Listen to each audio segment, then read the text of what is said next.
Como é a sua relação com a sua mãe? Você faz tudo para agradar e nunca se sente vista? Você acha que você tá embarcando em um monte de versão de você que você nem sabe o porquê, mas é tudo que a sua mãe queria que você fosse? Mas essa seguidora, ela me mandou sobre o relacionamento dela com a mãe. E tinham muitas questões ali que eu não queria trazer aqui. Eu compreendi, eu escrevi, usei muito no meu poema tudo que ela me informou, mas eu queria muito fazer um resumo da pergunta que ela me mandou, né, da história que ela me mandou, para que eu não expusesse ela, porque tudo que vocês vão me mandar, gente, eu mantenho no anonimato, ou seja, o nome de vocês jamais será divulgado, só você e eu saberemos que esse poema é para vocês, que esse vídeo é para você, tá bom? Então hoje a história, eu vou começar aqui lendo, eu resumi bastante e o texto que ela me mandou fala assim: não é uma pergunta sobre relacionamento amoroso, mas gostaria da sua ajuda para aprender a lidar com a minha mãe. Já fiz de tudo para melhorar a nossa relação, mas ela só me critica, só me faz mal. Nos meus atendimentos de terapia continuada, eu sou terapeuta holística, para quem não sabe, e se você quiser marcar, gente, qualquer sessão comigo, o link também tá embaixo, tá? Em sessões, muitas sessões, tanto de terapia holística, tanto quanto de astrologia, onde eu entro muito na questão do autoconhecimento, né, o meu mapa astral é muito de autoconhecimento, eu falo muito sobre relação com pai e mãe. E por vezes eu vejo esse tipo de coisa. E a gente tem uma tendência a olhar para essa mãe e falar que é absurda essa mãe. Mas existe aqui uma criança ferida que ainda busca o olhar da mãe. E olha só como é que essa relação acontece, né, em algum momento eu vou falar a gente, porque é um comportamento muito padrão da nossa sociedade, tá. Quando a gente é criança, a gente entende que para ter o amor dos nossos pais, seja do nosso pai ou da nossa mãe, a gente precisa fazer o que eles aprovam, o que eles acham que é o certo. E aí a gente coloca a nossa vida à disposição das escolhas deles, daquilo que eles acham que é o melhor pra gente. Só que algumas vezes isso funciona e outras não. Na minha vida, por exemplo, isso não funcionou, tá? Meus pais me amam muito, mas o que eles queriam pra mim não era o que eu queria pra mim. E eu demorei muito a entender isso. Por quê? Porque para ser amada, eu achava que eu tinha que ser o que eles queriam que eu fosse. Mas eles não queriam isso pra mim. Só que, obviamente, gente, como pai e mãe, você vai ensinar para o seu filho aquilo que você acha que é o melhor para o seu filho. E aqui, nesse caso, existe muito disso, tá? Existe uma pessoa, uma mulher hoje, né, mas que lá atrás entendeu que para a mãe olhar para ela, para a mãe enxergá-la, ela precisava, se vestir daquilo tudo que a mãe desejava que ela fosse. E foi assim que ela fez. Mas, ainda assim, nunca se sentiu vista. Por quê? Porque talvez essa mãe nunca tenha querido isso de fato, tá? Porque talvez as ausências dessa mãe sejam tão grandes que o que ela era capaz de dar era isso mesmo que essa pessoa recebeu.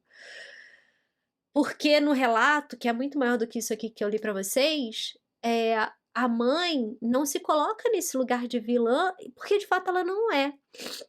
Mas é uma mãe que tem as suas ausências emocionais, não soube olhar para suas ausências emocionais e quando a gente não se olha, a gente passa pra frente. Por isso que eu sempre falo a importância da gente se olhar.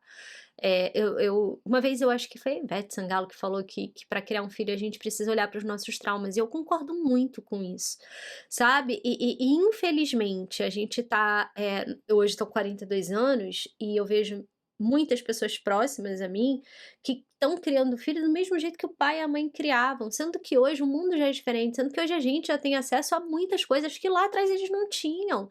Então qual que é o objetivo da gente evoluir, mas a gente não mudar, né?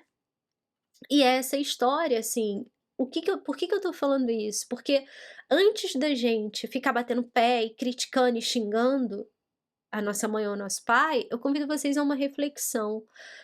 São eles que estão exigindo que você seja o que você é, ou é você que está tentando ser o que eles querem que você seja porque você quer o amor desses pais? Porque aí é caminhar num vazio, meus amores. É uma pergunta muito difícil da gente responder. Eu precisei responder essa pergunta. E eu mudei toda a minha vida. E os meus pais continuam me amando do mesmo jeito. É isso que eu quero que vocês reflitam. E esse poema, ele é denso, ele é longo, mas ele é muito necessário. E eu convido vocês a escutarem com os ouvidos e o coração muito aberto, tá? Ele fala assim: ao buscar o seu olhar, deixei de me enxergar. Ao buscar o seu querer, abri mão do meu viver. Por anos tentei ser a versão que você desejava. A minha vida inteira me vesti daquilo que você falava. Mas, com o tempo, percebi não ser o suficiente. Com os anos, a minha frustração se faz mais presente. Mas de quem é a culpa? Será que alguém precisa pedir desculpa? Ao me recriar no que eu sou, te livro desta dor. Ao me reencontrar com o que sinto, não aceito mais o que de mim se faz distinto. Você foi o que foi. Eu tentei ser o que nunca fui. Mas não podemos negar o que somos. Somos mãe e filha. Somos filha e mãe. E apesar deste laço nunca se desfazer, quero deixar com você. Deixar aquilo que é seu e não me representa. Deixar o que transformei na minha tormenta. Você não me pediu, mas eu fiz. Eu me implorei e assim todo este caos eu desfiz. É isso. Eu preciso falar essa frase. Deixa com a sua mãe a história que é dela, deixa com o seu pai a história que é dele. Pega a sua história. Se torne dono da sua história. Nenhum pai, nenhuma mãe, pelo menos em sã consciência, vai desejar mal, mas a gente tem expectativas. Só que essas expectativas são nossas como pai e mãe. Um filho não deve. Quando a gente se torna maduro o suficiente, quando a gente percebe que não é o que a gente quer, a gente precisa ter forças para se desfazer. É isso. Seja você. Seja sempre você. Não coloque a sua vida a serviço das expectativas de ninguém, mesmo que essas pessoas sejam os seus pais. Tá bom? É assim que eu termino esse vídeo. Vamos refletir.